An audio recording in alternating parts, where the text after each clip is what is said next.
he says, "Oh, in the movie we're making, Scott Glenn plays a detective just like yourself." And she goes, "Is he a black woman?"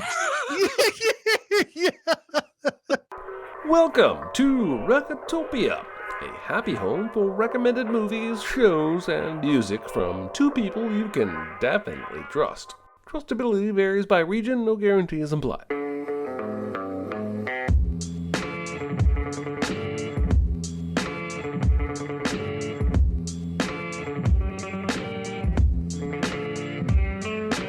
Now, here are your hosts, Chris Atkinson and Jeremy Scott.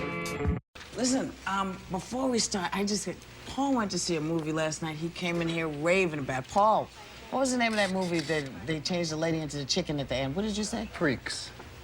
Freaks. Have you ever seen this? Todd Browning, yes. Oh. One of us, one of us, one of us. Hello, everybody. It's Recotopia, episode 47. I'm Chris Atkinson. And I'm Jeremy Scott. Yes, and today's big recommend is going to be The Player, and this is our, well, I guess it's not our first one of the new year, since we did one last year that came out this year, whatever. But this is really the first one that we've done in 2023, which will be hard to talk, will be hard to say for the first month or two there while we, we'll be saying 22, 22, 20. Oh, yeah, it's 23. You got to remind myself. You start I'll be scribbling on checks that I write to cover up for 22. Yes. Anyway, glad to see everybody from the chat who are joining us on a Tuesday from Twitch and YouTube. They're watching us talk, and that is an amazing feat for you guys to come. You are hearing me talk. You are hearing me talk. Yes, the Al Gore doll, if you don't remember. Simpsons. But how are you doing today, Jeremy? I'm doing pretty well, other than the damp, dreary outside weather and downpours and thunderstorms. Yeah, raining constantly for the last 24 hours, and then we just got out of a whole bunch of rain and snow and all bunch of stuff last night too. Just keep going. Yeah. Do you have any small recommends, Jeremy? I got some smalls, man. I got some smalls. It's no big deal. Itty bitty living space. It's so small and light. It's small, it's tiny, it's petite, it's wee.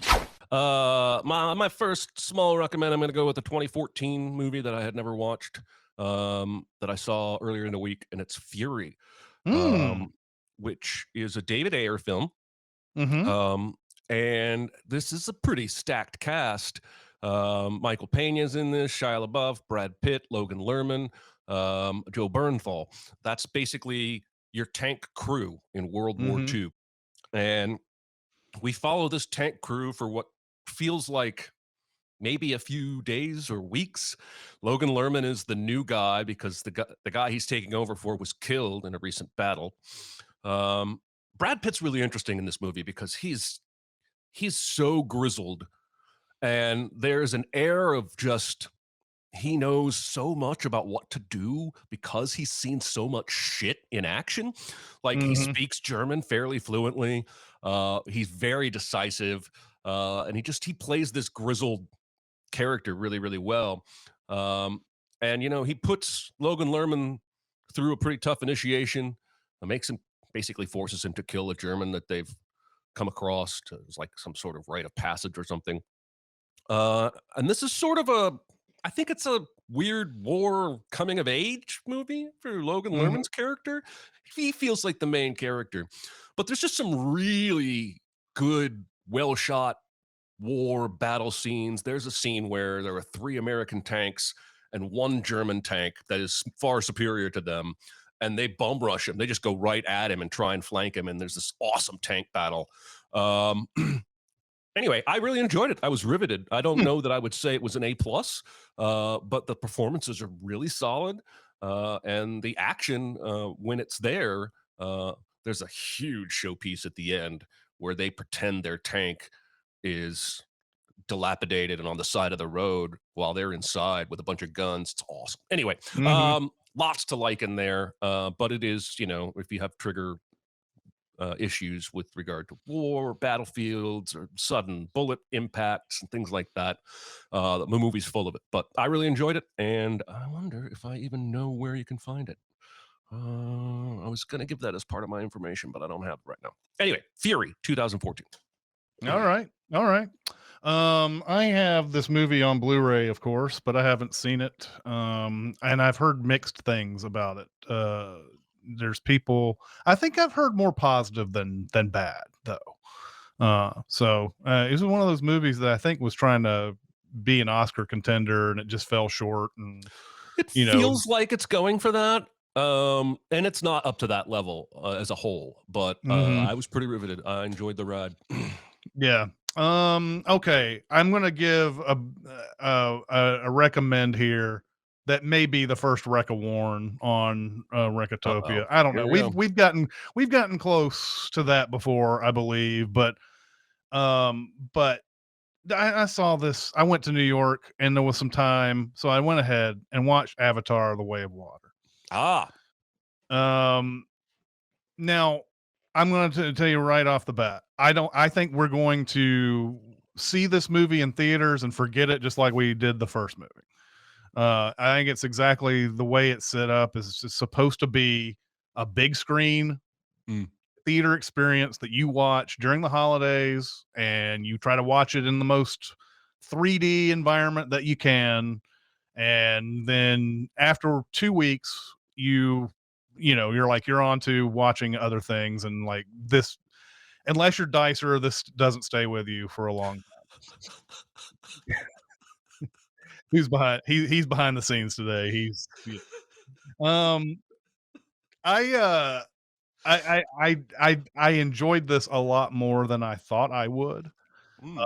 Um, it doesn't need to be 3 hours. I don't care what James Cameron says about, "Oh, I saw my kids watch a whole bunch of Netflix one day, and that's the same as watching a 3-hour movie in theaters." Yep. No, it's not, dude. It just isn't. I wish he'd just make movies and stop talking. I don't need to Yeah. hear almost anything he said in the last month. Just make your No. movies.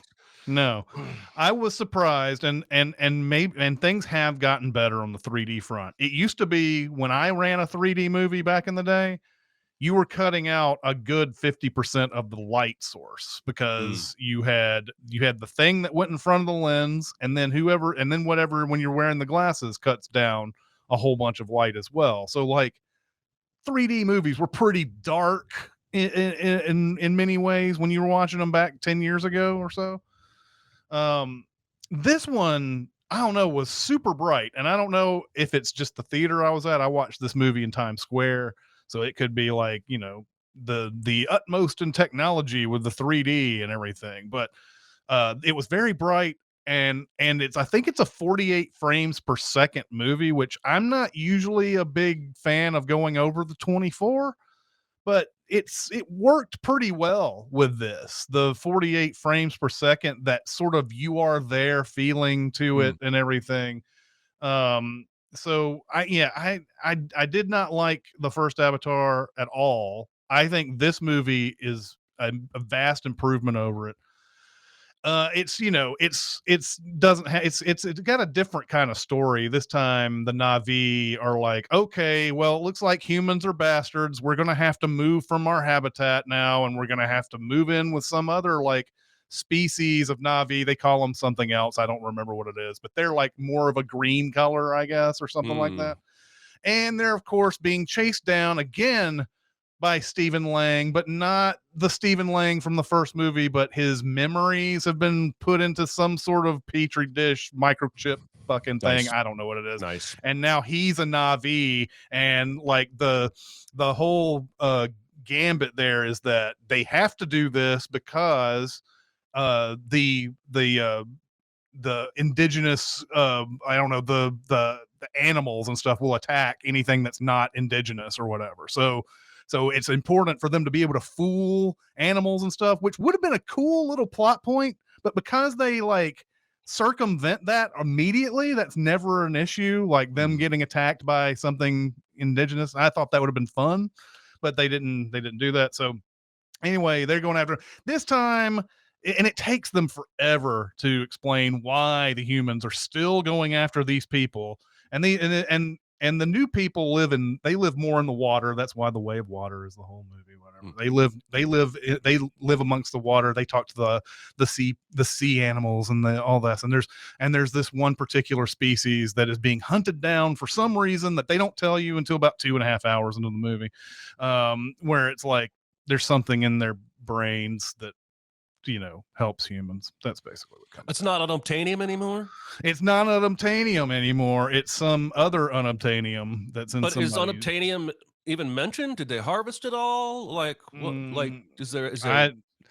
You know what? They probably explain that in this movie.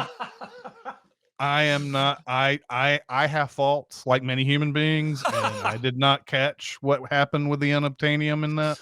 I do know that Giovanni Ribisi shows up briefly, and Sigourney Weaver shows up briefly, and I couldn't remember. Playing a Na'vi this time, right? Yes, and yeah, I don't know. It's I don't know. It's weird. I don't know. There's some things about it that perhaps if I had rerun the first Avatar, which I'm probably never going to do, I would have been able to keep up with some of the little things, but you don't really have to. That movie is not about plot at all. And there's some pretty decent action scenes in this movie too. I will give it that. There are some pretty decent action scenes towards the end. So overall, I can recommend to you. I think only while it's in theaters. I don't think I would recommend this movie to you if it's just on video somewhere. But only while it's in theaters, you can watch this movie, and I think you can have a good time with it. Just be sure that you have 3.5 hours to dedicate to. That means I will not be able to enjoy this movie. I know, man. I know it's completely unfair that there's something so amazing that you'll miss this. Yeah, so I'll get over it. Well, that seems to be the general consensus from at least the sources that I rely on, is that it's better than the first one, is visually impressive, but it's still really ether. In terms of it won't really stick with you. So I see that. By the way, the chat is totally on. They know all the stuff that I just you don't have to watch the first Avatar at all. Yeah, I know. There's some exposition in Avatar too, but I didn't pay attention to it. I'm sorry. Why would you? Why would you? I just didn't. So I didn't watch this movie like a lot of people did, where they're like, "Yeah, I've got that first Avatar, all that Avatar in my mind when I'm watching this." I didn't. I let some of that stuff go. It was just taking in the visuals, and then a couple things here and there. Like, it's not bad. Anyway, all right. Well, I am giving you a second small recommend. There's not really any warn here. Back in the spring, there was a Discovery Plus documentary series of 3 episodes called Hillsong, a Megachurch Exposed. I did not watch this then. I did not hear about it then. I don't even think I have Discovery Plus, although now that Discovery has bought HBO, I'm sure I could access this somewhere. But on the 28th and 29th of December, they aired this on TLC, which is the first time it was on broadcast television. And over the 2 nights, they aired the 3 episodes, and then a 4th, which I have not seen yet, new episode of new information. I don't even know if this is a great documentary. It's fairly well put together in terms of the linear nature of it and sort of peeling the layers off of this onion. They start with Carl Lentz, who's the most famous pastor of Hillsong. This is the guy that was BFFs with Justin Bieber and the Jenner sisters and a number of other celebrities that went to this church. And part of his friendship with them it's revealed as part of his downfall. He was ultimately discovered to be having an affair and lost his job, but he's still with his wife and kids, and they all love him and support him because that's what you do when you read the Bible. But the documentary then goes from there and goes back into both his early days at a different church and some questions, but as well as the Hillsong leadership, aside from this Lentz fella, and some sexual allegations and some assault pushing down the news about and whatnot. Now, I will admit that I am probably more primed to watch something like this than people who are not a preacher's kid who doesn't go to church anymore. Because even when I was a Christian, I did not like these mega churches. I did not like this concert all-star atmosphere. Um, and I still don't. I like it even less today. Mm-hmm. And there's really a cult of personality thing at a church like this that goes on. So I enjoy seeing one of these places be pointed out as hypocritical. I will note this is the church that everybody thinks Chris Pratt went to, and that's why he gets shit online anytime good stuff happens to him. Yeah. Because this church was sort of anti LGBTQ in some of its Mm-hmm. forms, but he never attended this church. The church itself has said that. So I'm not Mm-hmm. holding anything against Chris Pratt. And you know what? Even if he did attend this church, I'm not going to hold that against him. He's not the Yeah, you can't guy hold a that's leading church it. against somebody. And Yeah. nobody, when Justin Bieber does something online, nobody's like, you went to that church that Chris Pratt went to, you dirty. But somehow Chris Pratt has Yeah. become like the poster boy for people who hate Christians. And I just don't think that's very fair because he seems to be Hate gay one of the, people is what you're saying? well, yeah, well, they Mm-hmm. think he does, but I Mm-hmm. don't think he's ever said that. Mm-hmm. No, I don't. Anyway, Yeah. you can watch this on probably Discovery Plus or HBO, whatever they're calling that shit today, Mm-hmm. or look for it in your listings on TLC. I've yet to see the 4th episode, but I enjoyed it as a whole, probably more because of the subject matter than the quality of the documentary making. There you go. Mm-hmm. Yeah. That uh, I love watching The Righteous Gemstones, by the way, which Yeah, is a yeah. big, huge satire of those type of churches and all the money that is just being pumped through it and everything. It's crazy. I'll have to check this out too. I don't know. It just seems like more and more we keep running into this, that that these big, huge churches or whatever are always they're just money. They're money grifts a lot of the times. Oh, So yeah. I mean, Oh, yeah. we've known that for a long time, but like especially these big ones. Uh, I saw on the big screens, Sight and Sound came out with like some top 100 or something like that, and it was of course controversial because they came up with some movies that were like, whoa, what are these movies? Some of them were like that, whatever. But one of them that was on their list was Mulholland Drive, and Oh.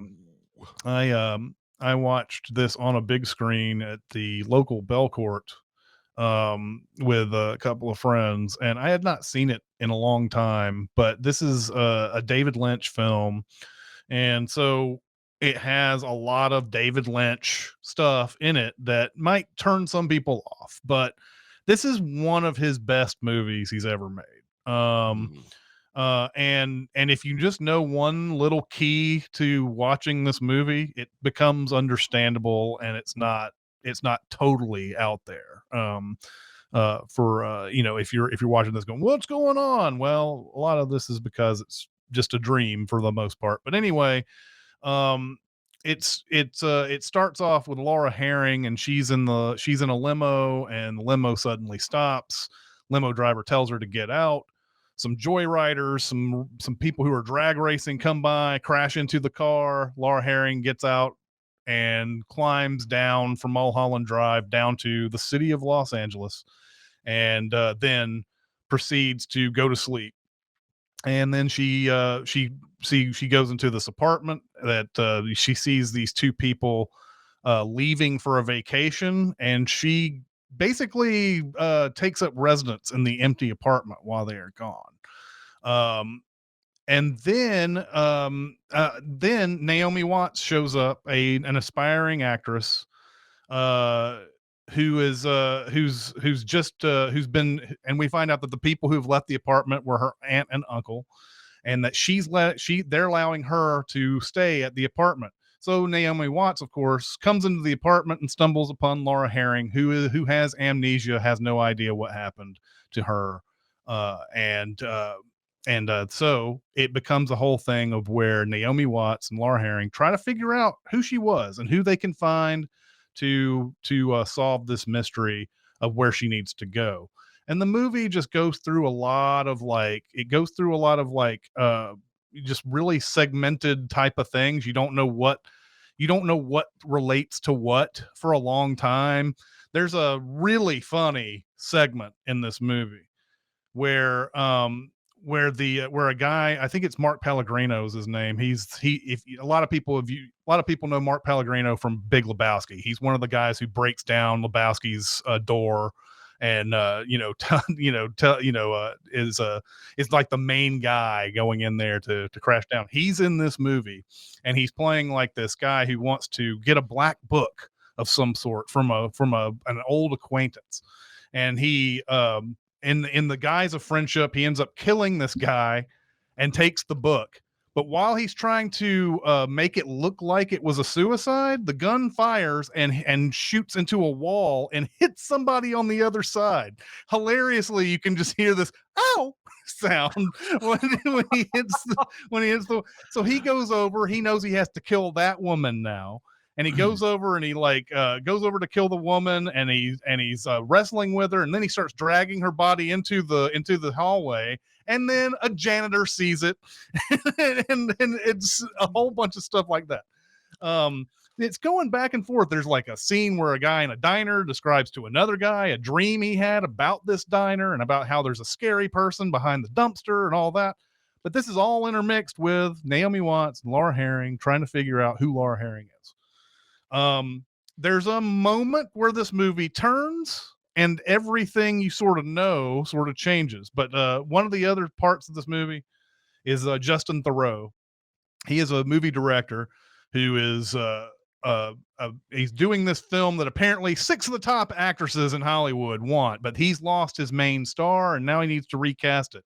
But apparently he has no control over who he casts. There are people way above him, way above the studio apparently, who are telling him he needs to hire this one girl and he can't hire anybody else. And once this girl shows up for the audition, he needs to say the code words, basically, "This is the girl." And that's that.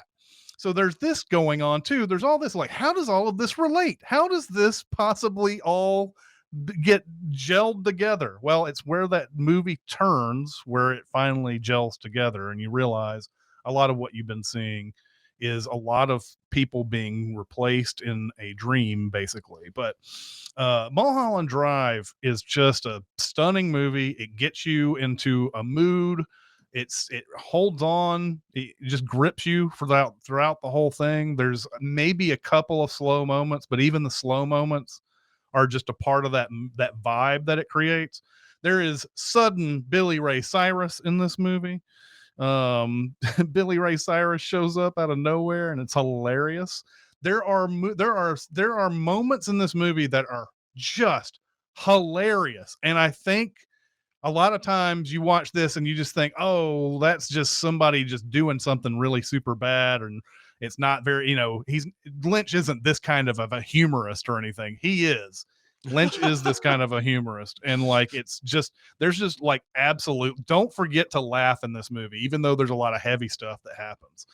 Well, and as Wikipedia just reminded me at the top of the Mulholland Drive entry, not to be confused with the 1996 film Mulholland Falls. Mulholland Falls, the Nick Nolte, Jennifer Connelly, Chaz Palminteri. Yep. If you see Chaz Palminteri, you are not watching the David Lynch Mulholland Drive. You're watching. Well, you can still have a good time with Mulholland Falls if you go in with the right attitude, but that attitude needs to be laughter. It's funny looking at the comments too. There's a lot of people who hate Mulholland Drive, and I totally understand why. It's not for everyone, I don't think, but I highly recommend it. I think it's an excellent film. So, well, all right. I think it's time for the big recommend. I'm fine. It's just that you're so big. It's so huge. It's a good rule, but this is bigger than rules. It's bigger on the inside. Is it? I noticed. Yes, 1992's The Player. Robert Altman directs with Tim Robbins and just a slew of celebrity cameos, and of course people not playing themselves, who are an all-star cast in their own right. But it's one of those movies where you almost from scene to scene wonder, is that guy playing himself or is he playing a character in the movie? It's not always obvious. Yeah. This movie starts off with like a big 9-minute unbroken shot of sort of a day in the life of a movie set, where we see a variety of characters move in and out. And a lot of it is a bunch of writers pitching big movies to Tim Robbins, who plays Griffin Mill, a studio executive. And you see your variety everyday pitches. Everybody is pitching Bruce Willis and Julia Roberts for their movie. Everybody. And then in 1992, this is exactly what people would be doing for their movies. You even have the really funny one, and sort of the inside baseball one, is the Buck Henry pitch where he's doing Graduate Part 2. He wrote The Graduate, the first Graduate. Now he comes in pitching The Graduate Part 2, saying, well, Dustin had a stroke. Yes, yeah. And then he's like, well, the three principals are still with us. Dustin Hoffman, Catherine Ross, and Anne Bancroft are all here, and blah, blah, blah. And then he's like, now that was they have a daughter or something, and or somebody, I can't remember.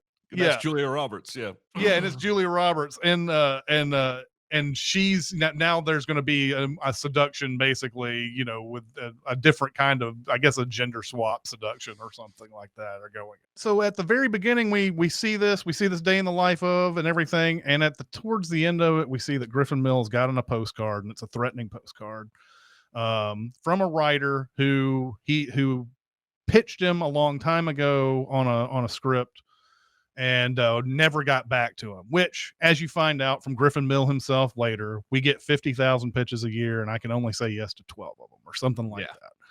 And so it's sort of his justification of being an asshole in the movie or whatever, but it really is like sickening by the time he actually says that excuse. It's pretty sickening that's what he's trying to do to defend what he does and everything.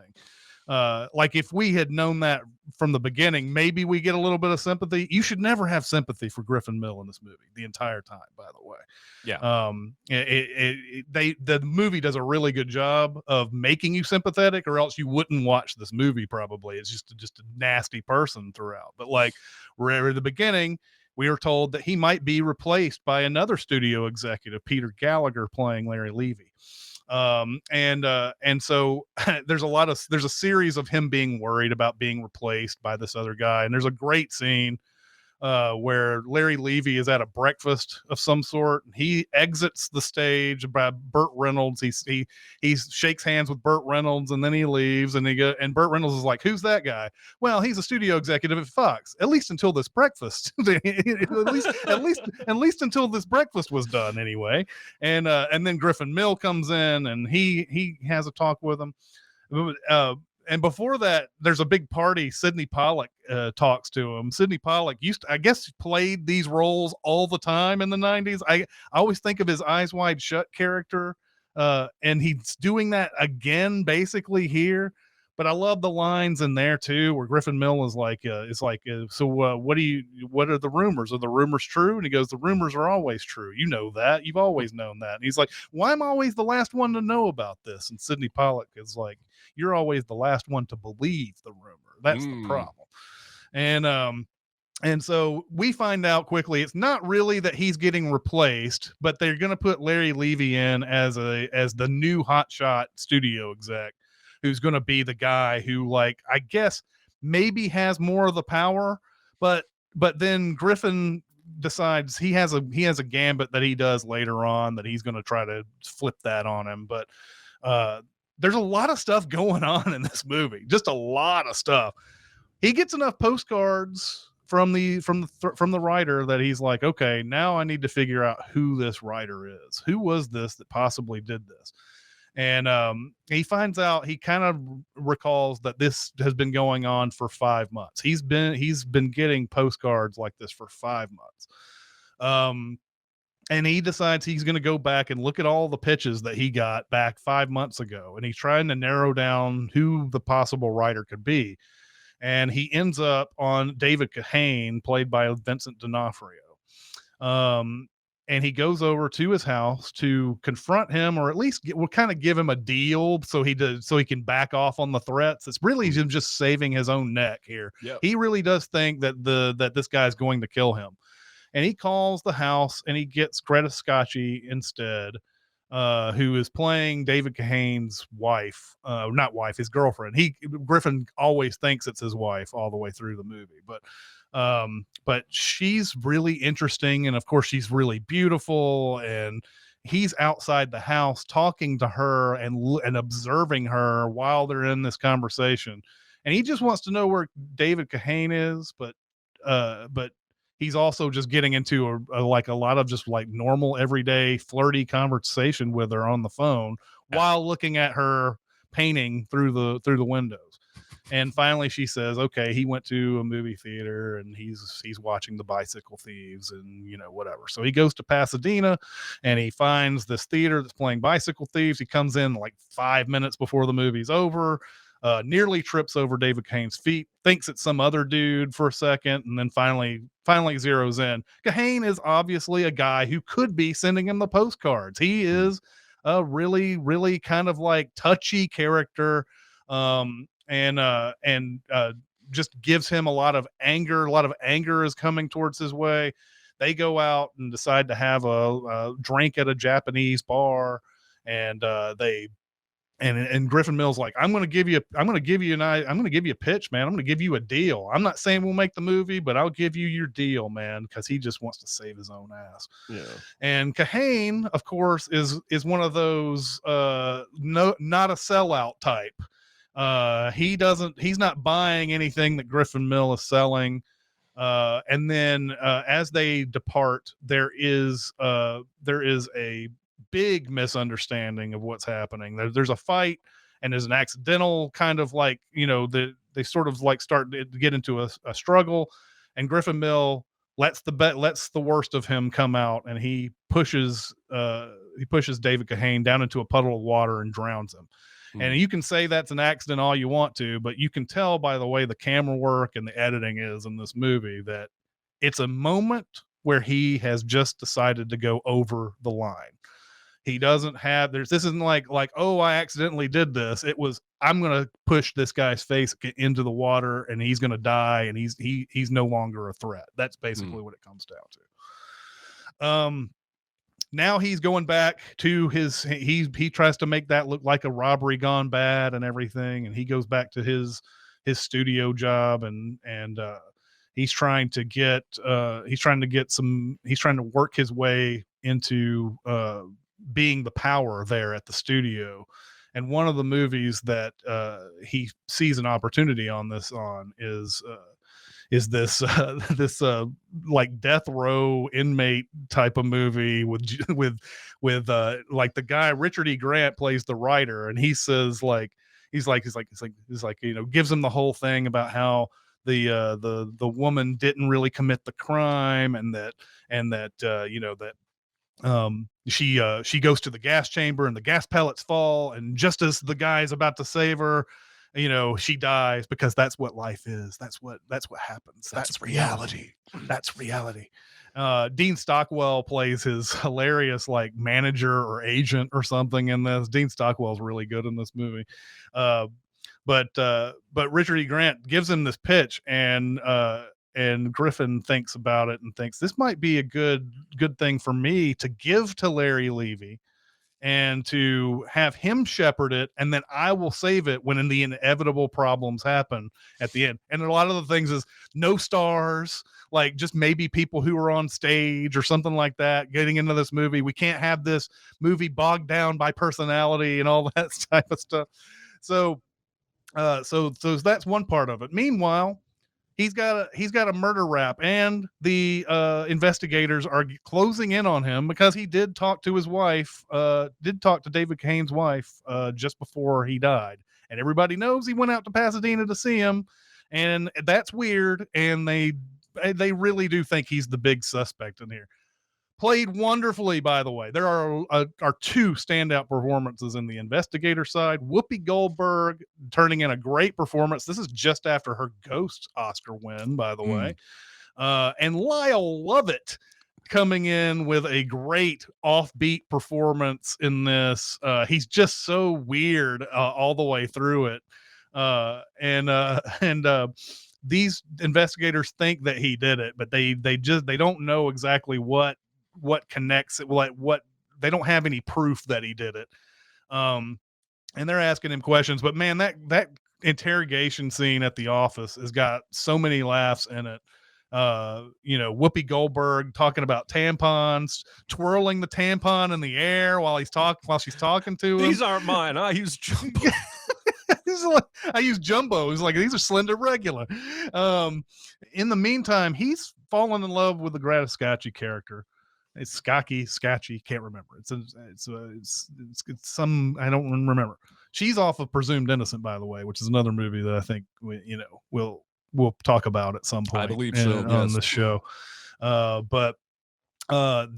He's fallen in love with her, and she, I think, knows he killed David Kahane, or at least suspects that may have happened, but she's smitten with him enough. In fact, got smitten with him enough on the phone call beforehand. Yeah. That the fact that he killed somebody that wasn't all that important to her doesn't really matter, doesn't really register. She kind of comes off really bad in this movie too, even though she's very sweet. There's a point also where Griffin, they're in a hot tub. He's in a hot tub with his current girlfriend who's Cynthia Stevenson plays this like some sort of underling script reader type person or whatever. And she says something, I'd love to go out to Cozumel or something like that and have mud baths and massages and drink all this stuff. That's what he does with Gratiscacci. He goes and does that exact thing. Like all the things that she described, that's what they go do. There's a point where he gets a call from a lawyer saying, I think he gets a call from Sidney Pollack and tells him that he just needs to go down to a lineup and be in the lineup, because this is the final test of whether or not he's going to get away with his murder or not, is he be in this lineup. But you can see the camera moves over to Gratiscacci, and she knows that it's probable he's the one who killed David Kahane, but she doesn't care. That's the part. He freaking tells her when they're having sex. He's like, something else I gotta tell you while he's thrusting. I was responsible for David's death. And she's like, no, don't say it. Don't say it. I love you. Oh, yeah. man. Yeah. It's really, really, yeah. So that it leads to that great lineup scene where they have Lyle Lovett in there too, just as a decoy essentially, and they have the one witness that was there who's going through all this, and the whole process is hilarious in itself. The lawyer who's trying to throw a whole bunch of doubt on what she saw, and then finally her picking Lyle Lovett, and she's like, oh yeah, that's him. I would swear on my mother's grave. And Whoopi Goldberg says one of the lines of the movie. It's like, lady, where the hell's your mother buried? And where the fuck is your mother buried? I love that shit. Only Whoopi Goldberg could say that line. So this movie is it's jam packed with celebrity cameos, little vignettes, little I think Griffin Mill orders about 10 different brands of water in this. He does. I think it's a different one each time. It is. And I tried Googling some of them, and I think many of them are fictional, or went out of business and have been replaced by a completely different business now. But that's one of, I think, the layers of pretension that the script writes in there for him. It's fun to watch this movie and guess which scenes were scripted solidly and which scenes were improv. Like that Graduate 2 pitch scene feels completely improv to me. And there are other scenes that are similar, but then the ordering of the water, that's very specific. The girlfriend mentioning the hot springs and then him doing that later. There's so much intention, and yet areas where, and this is very Altman, where he just allows the actors to be the characters. And I will say, watching an Altman movie with the captions on is quite an experience, because there are so many scenes where there are multiple people talking, and the captions, bless their heart, are trying to keep up, but my eyes are not as fast as the people in the movie are talking. You mentioned Whoopi. I love the line when she's interrogating Tim Robbins where he says, "Oh, in the movie we're making, Scott Glenn plays a detective just like yourself." And she goes, "Is he a black woman?" Yeah. And then he has to backtrack, like, well, I mean, like detective, not like with any regard to race or sex or whatever. All the pitches almost all the pitches end with "it's such and such meets such and such." It's Ghost meets Manchurian Candidate is the one that I wrote down, but they're all freaking hysterical. Yeah. And I love the Larry Levy board meeting scene, his first meeting, where he essentially suggests not using writers anymore. At least that's what Tim Robbins I mean, he is saying that, but of course, all he's really proving, because they'll throw out, read a news. He has everybody read a headline, and he turns that into a movie pitch. But that's not a written script. You just made a 24-word pitch out of a headline, but somebody still has to type that shit out. Right. And I think it's intended to show that this guy is just stupid, and that a lot of people rise to power in Hollywood simply by not offending, as opposed to being intelligent or having, new ideas.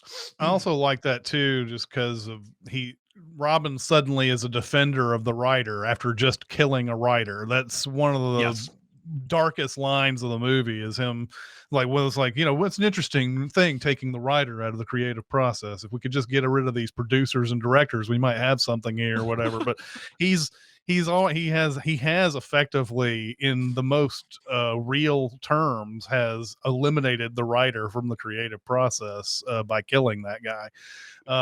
Yep. But anyway, anything else that there's one other scene I want to talk about, but anything else you wanted to talk about? I've hit all my notes, or you hit them already, so go for it.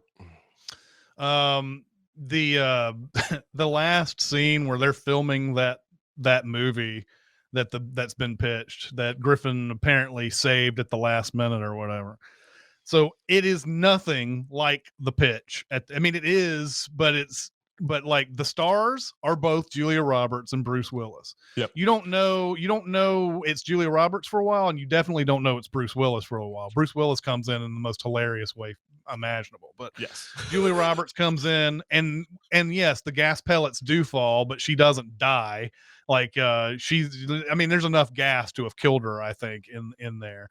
But like not only is Julia Roberts and Bruce Willis in this, but there's like Susan Sarandon and Peter Falk are looking in from the door on the outside. Paul Dooley shows up. There's a lot of a lot of stars in this one shot. Yeah. Before you even see Julia Roberts, but the pellets drop. She's about to die, and then like you see some like real fast paced editing, and Bruce Willis comes in with a fucking shotgun. He's like, "Everybody step back!" And like he goes in and like saves Julia Roberts from the gas chamber, and she's like, "Why did it take you so long?" And he's like, "Traffic was a bitch." And the whole thing at the end, the music, the dialogue, and everything is exactly what happens at the very end of this movie. Where Tim Robbins comes home to a pregnant Greta Scacchi now, and she's like, "What took you so long? Traffic was a bitch." And the same music, by the way, Thomas Newman, one of his most different scores. This is before he does Shawshank, but but there's a lot of really cool music, really mysterious and cool music all the way throughout. This is one of his better compositions, I think. But anyway, the player, I don't know, I can't tell from the chat, but it didn't look like some of you like this movie, and I'm not surprised. I was watching this kind of I love it. I love this movie, but I noticed that there were some parts that maybe today don't play well. It's a 30-year-old movie at this point. And it may come off a little slow at times. I don't know what the entire consensus here is of the people in the chat, but I am seeing some people who say they didn't like it, which is fine. I love this movie. I think it's a great a great look at Hollywood and how movies are made, and I think it's got a lot of the details right. I think you've got to believe that some of this stuff actually happens on a regular basis. Even stuff like as as small as Malcolm McDowell just coming up and saying and just telling Griffin Mill, hey, if you want to talk about me, don't talk about my behind my back. Come to my face next time. And Griffin Mill is clueless. He has no idea what he's talking about. Yeah. And the movie also does a little poetic thing by showing Malcolm McDowell, and then the next scene he sees Andy McDowell, and then they have this big, huge like conversation about Andy McDowell, Malcolm McDowell, Roddy McDowell, and she's like, I'm not related to either of them, so you know. Anyway, Yeah, no, I love it. I thought it was Mm. great the last time I saw it. First time I saw it, this time through, I think what's magic about it is that it manages to skewer almost every facet of Hollywood without really going too hard at anyone to where anyone involved with this movie would like get backlash in the rest of their career, because it's almost gentle in its satire. I mean, it's still pretty biting at times. And yeah, I love it. It's good. Yeah. All right. So, what do you think would be a great double feature for this movie, Jeremy? Be very, very quiet. Secret? What secret? Our dirty little secret. I tell you something I've never told anyone. Before the movie Simone came out with Al Pacino about a digitally created actress, I had an idea for a movie about a digitally created actress and a Matthew Perry Chandler type intern at the studio whose job it was to create the impression this woman actually lived. So rent an apartment in her name and yada yada. And then there's an accidental murder where she becomes the prime suspect, even though she doesn't exist. And then they came out with Simone, and I was like, fuck it, and I abandoned that. That would be the perfect double feature for this movie. But that movie doesn't exist. I really wanted to go with Bowfinger because it is a similar skewering of the film industry that is both biting and lighthearted. But I feel like tonally it would be a little too different. The player has lots of laughs, but there's a murder. It's a drama. And while it may be a little too on the nose, and I'm reluctant to go on the nose, I got to go Swimming with Sharks, even though I've seen it in the chat. There's a missolved murder that somebody gets away with and then rises to power by the end of the movie. It has evil film executives being mean to people, and it would just, it's too perfect a double feature. And so I think back to back, that would be a hell of a 1-2 punch. And yeah, they both end with the bad guy, main character, taking the role of, you know, of the person that used to be above them. Anyway, Swimming with Sharks. Swimming with Sharks is perfect. That's one of the Kevin Spaceyest roles of the 90s for sure. That's what he was basically known for, I think, like that kind of role. And he is such a bastard in that movie. Frank Whaley, who used to be like in everything, he might still be in everything, but not as much, like higher profile stuff as he used to be. But Frank Whaley's in it. Benicio del Toro has a little moment in there. Is it Michelle Forbes? Is it Michelle Forbes? I get some of the. I think it's Michelle Forbes that plays the girl. Yeah, plays the girlfriend. Michelle Forbes. That movie is like just, when Devil Wears Prada came out, everybody was like fawning over that, and I was like, that's just Swimming with Sharks all over again. It's the same movie. It's a PG-13 version of Swimming with Sharks. Yeah. So where there's anyway, no all right. murder. Yeah, with no murder, at least that we know of. Anyway, Anne Hathaway always lurking in the shadows. Anne Hathaway is. Okay, what is our homework for next week, Jeremy? All right, everybody. This is a movie I've mentioned before on this podcast in answering a question. And this is a movie I have not seen since probably the year after it came out.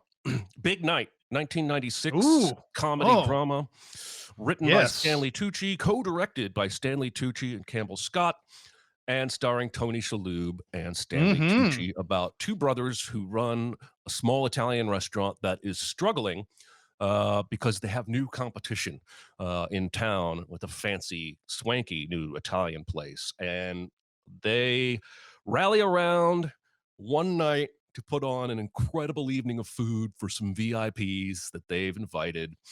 And I don't want to spoil anything from there. The movie goes to both dramatic and comedic heights from there. And if you like food porn movies, if you like the food scenes in Chef, then this movie is going to get you all worked up. And you can watch Big Night for free with commercials on Pluto TV right Mm, now. You can also mm. pay to rent it on most of your streaming places for $2 or $3.99. But this one's a freebie, and I can't wait to see it again. I haven't seen it in probably 20 years. Yeah, I haven't seen it since it came out, maybe, and I really like this movie a lot too. Like, I didn't see it in theaters, but I think I saw it when it first came out on video. Um, and I remember really, really liking it. I just have not seen it since, so I'm looking forward to looking at this again for sure because I remember this being good. All right, do we have time for a question or two? I think we do. I think we do. Question. I got something to say. I want the truth. I am listening. Oh, but I just got to find them. What are your favorite New Year's Eve, New Year's Day movies as opposed to Christmas movies? Yeah, I mean, there's not many that revolve around it. At least not good ones, anyway. That revolve around New Year's Eve, New Year's Day. There are a bunch of movies that revolve around it getting to New Year's Day, eventually by the end of the movie, or like somewhere in the movie. But When Harry Met Sally is what I always think about when it comes to New Year's Eve. Yeah. Because that's the moment where Billy Crystal, says what was on his mind about how he feels about Meg Ryan and everything, and that's the movie that I think of most of the time, and that's my favorite one that involves New Year's Eve, probably. Yeah, I answered first, do I even know any New Year's movies? And then I remembered, I'm pretty sure, I'm not positive, pretty sure Strange Days takes place on New Year's Eve. I believe it's 1999 or something like that too. It's like a millennium type of deal. Mm-hmm. And honestly, I should watch this movie again. I saw it in the theater and was perplexed, and I never went back to it. Gonna tell you a secret. This is the movie that I was thinking about a couple of weeks ago when I said I couldn't find it on any streaming whatsoever. Oh, wow. I wanted to recommend this movie. I have a copy of this on Blu-ray, but it's a different region, so I have to like use my region free player to play it. So, I'm looking for it to finally get some sort of following enough that somebody makes a new version of this that, like a 4K would be amazing. And especially since Catherine Bigelow has become hot shit since this movie came out. It would be really, really great for somebody to do that. And I think it's gotten some sort of like cult following over the years. And I really want this to be a movie that we can talk about one day, but with it not streaming anywhere, I don't know where to tell people to find it other than to find like bootleg copies somewhere. It's not even on YouTube. You can't even find this movie on YouTube, I don't think. If you can, it's if you can find it on YouTube, I think it's somebody like took a camcorder and like shot it on their TV or something, but like that's not the way you want to watch this movie. No. That wouldn't do it justice, I don't think. No. Some good answers. I see It's a Wonderful Life. I guess that's New Year's-ish. Maybe just watch on New Year's. About Time. I'm pretty sure that one has a New Year's Eve scene in it. Yep. And I love that movie. Mm-hmm. Oh, Hudsucker. Interesting. Yeah. I can see that. Yeah, that's some good stuff. We got time for one more question, I think. Yeah. One more. What movie or subgenre do you want to see made in the spirit of another movie or subgenre? Example, a baseball movie made in the spirit of Any Given Sunday. Holy shit. I want to see like either a Star Trek or Star Wars movie done like a Pulp Fiction. I think of all, especially Star Trek. I think Star Trek this would work really well with, and of course Tarantino was long rumored to be working on a Star Trek many years ago. I don't think that's ever going to happen, but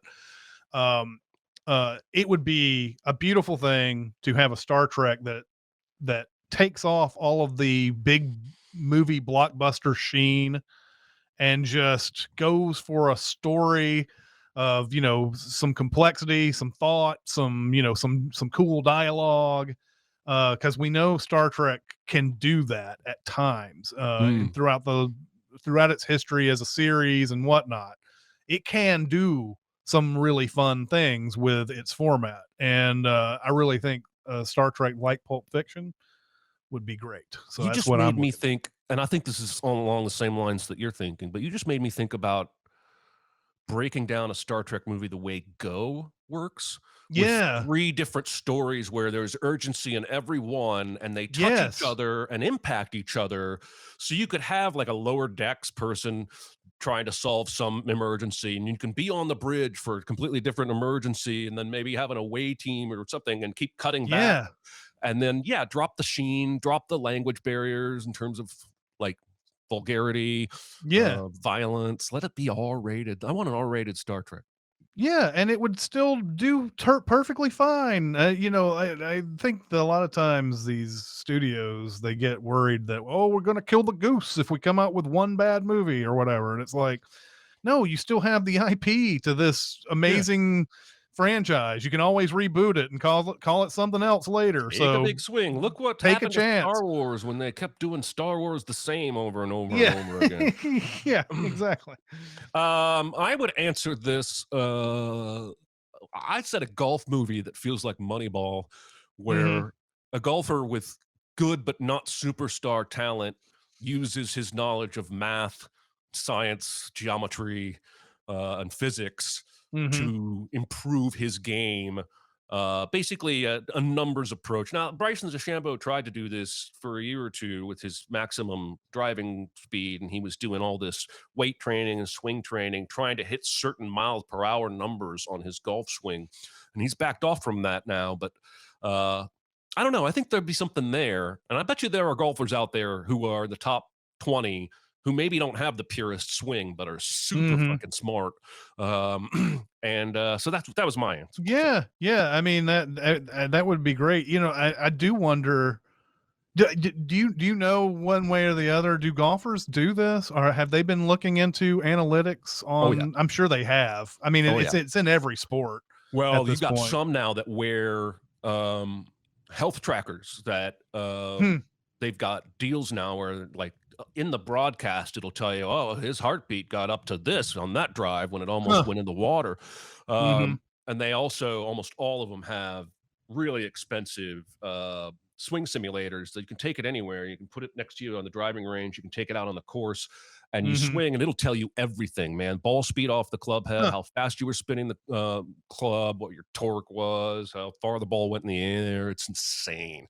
So yeah, they've really embraced the analytics side of it. A couple of the answers to this. Josh says, I want to see Falling Down done like Truman Show, but I guess that's really just the game. Yeah, I think that could be.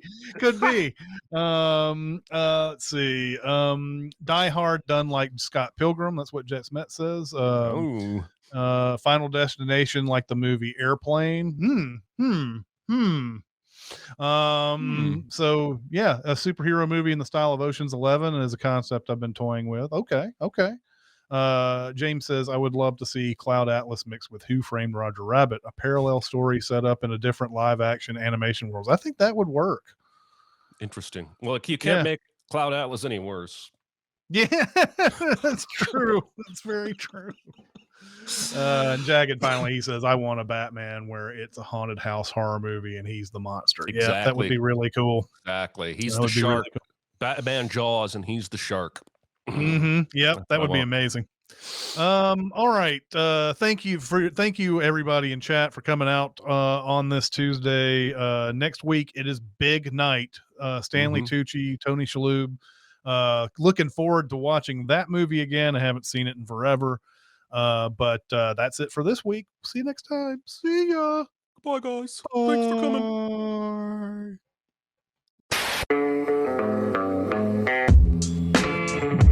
Be a part of the live show by being a member of the Sin Club at Patreon at patreon.com/cinemasins. Chat with us on the Cinemasins Discord at discord.gg/cinemasins or Cinemasins Twitter at Cinemasins, and email any comments or questions to Recotopia@cinemasins.com. That's RECOTOPIA at cinemasins.com.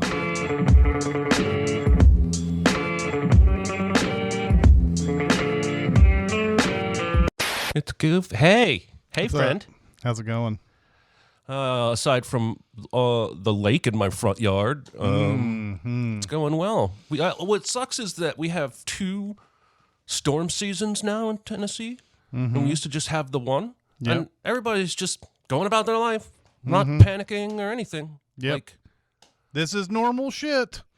whack-a-da whack whack. I was reading this morning about there's a golfer named Scott Stallings. And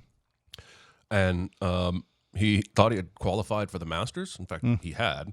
But when everyone got their invitations, he didn't get one.